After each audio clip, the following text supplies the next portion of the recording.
Bien, chers frères et sœurs dans le Seigneur, que la grâce et la faveur de notre Seigneur descendent et demeurent sur chacun et sur chacune de vous.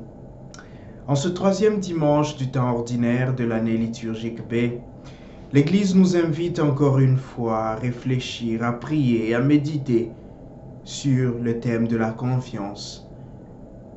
Cette confiance qui nous permet de grandir, cette confiance qui nous permet de voir le possible là où nous voyons l'impossible. Cette confiance qui nous permet de voir le jour là où l'apparence ne donnait que de voir les ténèbres. Cette confiance que nous remarquons dans la première, dans la deuxième lecture et dans la troisième lecture ou lecture de l'Évangile nous apprend qu'avec le Seigneur, beaucoup de choses sont possibles. Qu'avec le Seigneur, tout ce que nous pensions être impossible devient possible. Et si je dois donner un titre à mon homélie d'aujourd'hui, je dirais « Ose faire confiance au Seigneur et ce qui était impossible deviendra possible ». La première lecture nous renseigne sur cela, nous montre à quel point Jonas, qui d'abord avait refusé d'être envoyé par le Seigneur parce qu'il avait peur, parce qu'il ne faisait pas confiance au Seigneur, parce qu'il se disait « Mais attends, tu veux m'envoyer à Ninive ? Avec les gens qu'il y a à Ninive, avec la grandeur de cette ville, comment est-ce que je m'en sors? Comment est-ce que je peux proclamer la bonne nouvelle là-bas ?» Jonas a fui. Mais le Seigneur est parti. Le Seigneur est parti prendre Jonas. Il a ramené Jonas. Il a dit à Jonas, écoute, c'est là que tu dois aller. C'est à Ninive que tu dois aller. Tu dois aller vaincre tes peurs. Tu dois aller combattre cet intérieur-là qui te fait douter, qui te bloque, qui t'empêche d'avancer. Tu dois faire face à cela. Et Jonas est revenu. Et en regardant l'histoire, je me disais, Jonas, peut-être que Jonas se disait dans son cœur, ok, comme il insiste, je vais aller. Ce qui va arriver, c'est son problème. Il va me payer. Si je suis blessé, si quelque chose m'arrive, je vais mettre ça sur son compte. Ça, c'est un. Ou alors Jonas, peut-être, il se disait, j'ai passé 3 jours et 3 nuits dans le ventre du monstre marin. Je suis sorti indemne. Je suis sorti sans aucune égratignure. Qu'est-ce qui s'est passé? On m'a jeté dans la mer. Je ne me suis pas noyé. Qu'est-ce qui s'est passé? Peut-être que Jonas commence à se dire, peut-être que cet homme est magnifique. Peut-être que Dieu qui m'envoie, c'est quelqu'un d'exceptionnel. Peut-être que je peux oser lui faire confiance. Lui qui m'a gardé 3 jours et 3 nuits dans le ventre du monstre marin. Peut-être qu'il va me protéger encore. Je veux oser. Je veux aller. Et Jonas a la surprise de sa vie. Jonas qui voyait une ville qu'on traverserait en 3 jours. Une ville si grande. Une ville cosmopolite. Une ville où il y a tellement de choses, tellement de personnes. Une ville où on ne sait pas à qui il faut parler. Une ville où tu ne sais même pas où est-ce qu'il faut commencer. Mais il a fallu moins d'une journée pour que tout Ninive proclame un jeûne. Il a fallu moins d'une journée pour que tout Ninive se convertisse, pour que tout Ninive retourne vers Dieu, pour que tout Ninive prenne la décision d'aller vers Dieu. Moins d'une journée.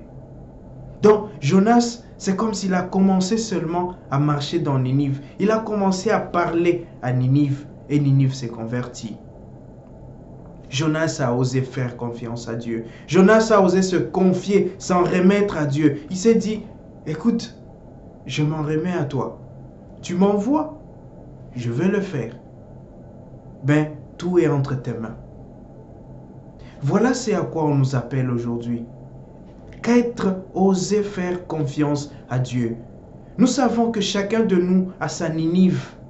Chacun de nous a ce coin de sa vie qu'il n'aime pas visiter, qu'il trouve difficile, qu'il trouve impossible. Ça peut être une relation. Je suis dans une relation où ça fait 5 ans, ça fait 6 ans qu'on se promet le mariage, que l'autre me dit que je vais t'épouser. Mais depuis 5 ans, 6 ans, il n'y a rien. Depuis 5 ans, 6 ans, il ne fait rien. Et les autres commencent à me dire, et j'ai peur de parler. Quand on me dit, mais qu'est-ce qui se passe? Dis non, écoute, il prend son temps, peut-être qu'il n'a pas encore les moyens, peut-être qu'il traîne encore. Tu es dans un foyer où tu es au bord de la mort. Et les gens viennent te dire, écoute, pourquoi tu ne parles pas à ton mari? Pourquoi tu ne t'élèves pas? Pourquoi tu dialogues? Ah non, il est comme ça, c'est pas facile, c'est la vie, Dieu veut. Dieu veut, oui, que tu sois dans ce couple, mais Dieu veut pas que tu souffres. Dieu veut que ce couple se convertisse. Dieu veut que ce couple vive heureux.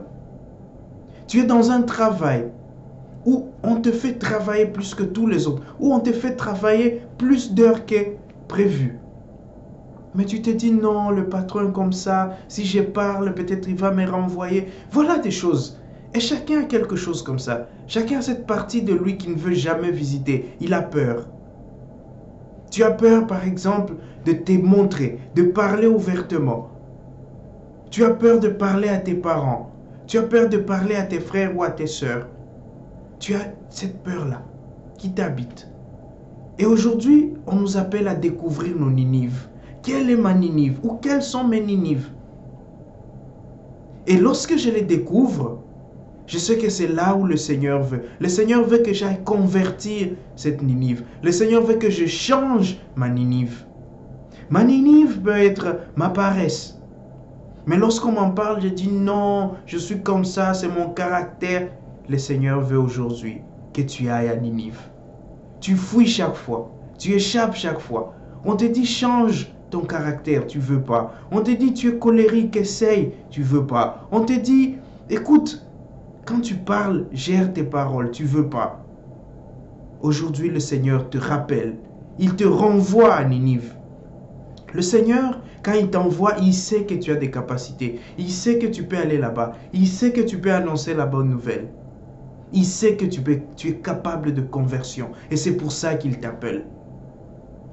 Le Seigneur ne donne pas des capacités. Il ne donne pas, je veux dire, ce qui est au-delà de nos capacités. Le Seigneur ne nous demande pas ce qui dépasse nos capacités.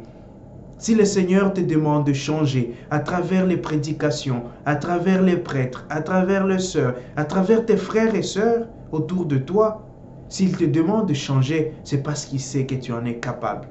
Il sait qu'il t'a créé capable de changer, capable de faire mieux, capable d'améliorer.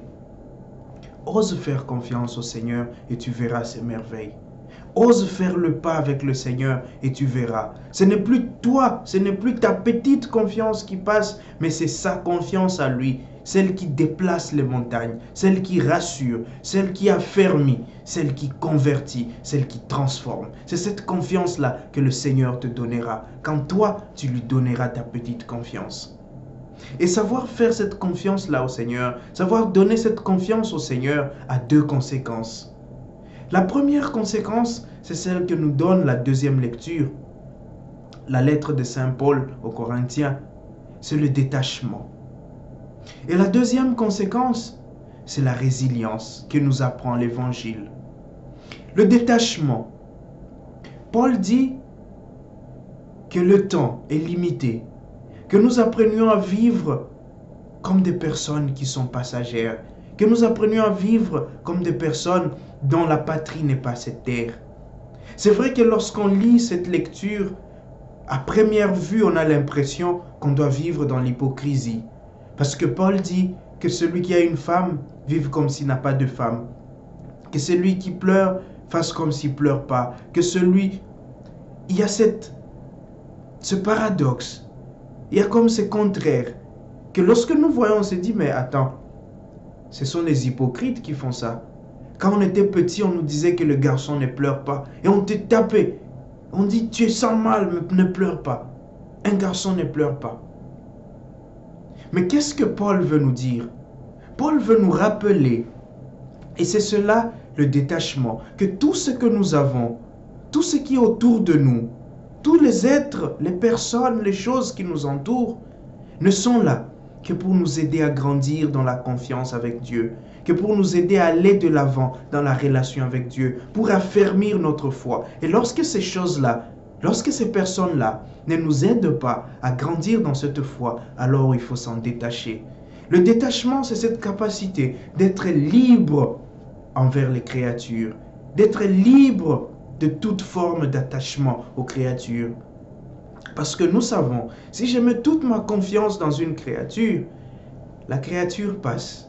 La créature me trahira ou la créature disparaîtra. Et lorsqu'elle disparaît, lorsqu'elle passe, je me sens trahi. Si j'ai mis toute ma confiance dans l'argent, eh bien lorsqu'il y a une crise économique, lorsque par mégarde quelqu'un vide mon compte, lorsqu'un hacker vide mon compte, alors je deviens malheureux, je souffre.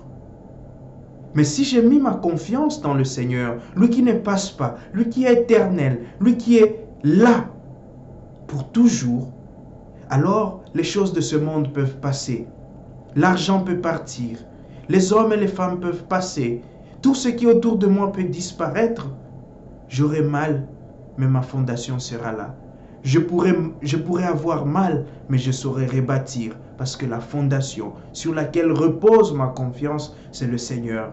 Lorsque j'ai confiance au Seigneur, alors je peux apprendre à faire confiance aux autres.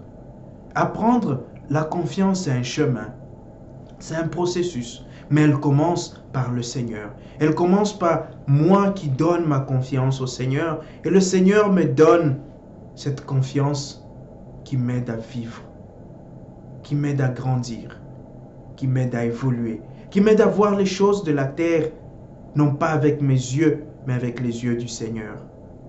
Et la deuxième chose, c'est la résilience, cette capacité d'abandon, cette capacité de se laisser guider, de se laisser manœuvrer par le Seigneur. Les apôtres ou les premiers disciples, quand ils sont appelés, dans le monde d'aujourd'hui, c'est absurde. On dira, mais comment quelqu'un peut tout quitter comme ça parce qu'il a entendu quelqu'un, parce qu'il a vu quelqu'un? Comment tu peux laisser ta vie, tes parents, ton travail et tout pour suivre un homme simplement parce qu'il t'a dit « suis-moi ». Mais il y a quelque chose d'important, il y a quelque chose dans le regard de Jésus, dans la voix de Jésus, dans la tonalité de sa voix, dans sa gestuelle. Il y a quelque chose qui a captivé ces personnes. Et Jésus qui les appelle, il les appelle pour qu'ils deviennent grands. Jésus les appelle pour les grandir, pour qu'ils deviennent non plus des pêcheurs de poissons, mais des pêcheurs d'hommes. Et chacun de nous, par son baptême, Jésus t'a dit « viens ». Jésus t'a dit « suis-moi ». Jésus t'a regardé et toi tu es parti. Et toi tu t'es laissé guider. Tu as laissé tout pour le suivre. Tu t'es dit « Seigneur, je me donne à toi. Je laisse les féticheurs. Je laisse l'argent. Je laisse les plaisirs du monde. Je laisse la débauche. Je laisse le mensonge. Je viens vers toi. » Et lorsque nous décidons, lorsque je décide de venir vers Jésus, alors il fera de moi quelqu'un de grand. Il fera de moi une personne respectée. Il fera de moi une personne que le monde regarde et dit « Vraiment, celui-ci est enfant de Dieu. » Demandons donc au Seigneur, chers frères et sœurs, de grandir en nous la confiance, de grandir en nous cet attachement à lui, cet attachement à sa personne. Que le Seigneur nous aide à nous faire confiance entre nous, parce que c'est avec cette confiance que nous allons bâtir notre Église. C'est avec cette confiance que nous allons construire nos familles. Une famille qui en manque de confiance, une Église qui en manque de confiance, elle se divise. Parce que tout le monde se soupçonne, tout le monde se regarde en chien de faïence, tout le monde veut accuser tout le monde. Et Satan est très grand, il est très bon lorsqu'il s'agit de diviser.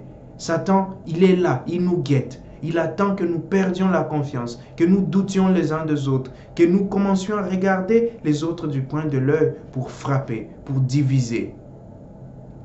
Demandons à l'Esprit du Seigneur de nous garder un, de nous unir et de nous donner d'être toujours confiants, parce qu'avec le Seigneur, nous sommes toujours victorieux. Lorsque nous faisons confiance au Seigneur, ce qui paraissait impossible devient possible. Que le Seigneur nous donne cette grâce aujourd'hui et tous les jours. Amen.